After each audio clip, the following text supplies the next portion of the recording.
Bonjour et bienvenue pour cette deuxième vidéo un peu spéciale de la mécanique, en fait, ça s'appelle 10 minutes pour une mécanique. C'est des vidéos un peu spéciales parce que c'est pour parler des mécaniques, en fait de jeux aussi, bien sûr, parce que ça part du jeu de toute façon, mais qu'est-ce que le jeu si ce n'est une mécanique?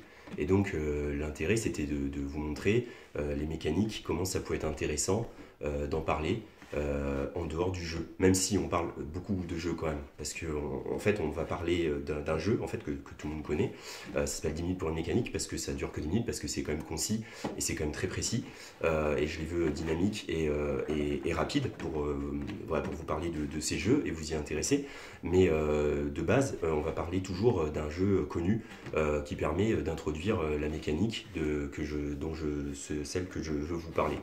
En l'occurrence, la première vidéo que vous pouvez encore aller voir, c'était celle sur Tokaido et la piste du temps. Et là, en fait, je me suis dit, ah tiens, les contraintes, ça peut être sympa. Et donc là, il va y avoir cette vidéo-là, que vous regardez là actuellement, sur les contraintes, en commençant par un premier jeu. Enfin, le jeu que tout le monde connaît, c'est le principe. Donc il y avait Tokaido dans la première vidéo. Là, c'est Quarto, le jeu que tout le monde connaît. Voilà, Quarto. Donc Quattro, donc... Oula, ouf, ouf. Oh, ça va? Ouais, donc Quarto, voilà, c'est le jeu dont je voulais vous parler. Alors Quarto, c'est un jeu... C'est un jeu qui s'ouvre pas déjà. C'est un jeu... En fait, j'arrive pas à ouvrir cette boîte, mais en même temps, c'est pas grave. C'est pas ça le concept, de toute façon, parce que tout le monde le connaît, Quarto, et je suis pas obligé de l'expliquer. Bah si, c'est un peu le principe, non? 10 minutes pour une mécanique. Ouais, mais Quarto, tout le monde le connaît, c'est le principe justement. C'est que les gens, ils connaissent le jeu dont je vais parler, donc quelque part, je suis pas obligé Bah d'en si, parler.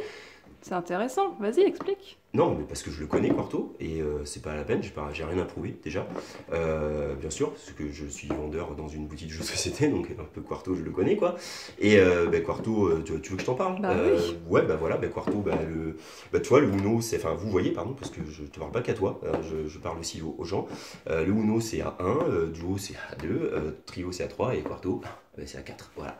Donc, et puis c'est un jeu à contrainte, voilà. Et de toute façon, il n'y a pas à en savoir beaucoup plus que ça, parce que c'était juste pour en parler, voilà, parce qu'il est connu, et que l'idée c'est plutôt de parler des autres jeux qui sont là, notamment c'est le jeu de Bruno Catala. Il est où le jeu de Bruno Catala dont je voulais parler, tu sais, en enchaînant derrière Quarto?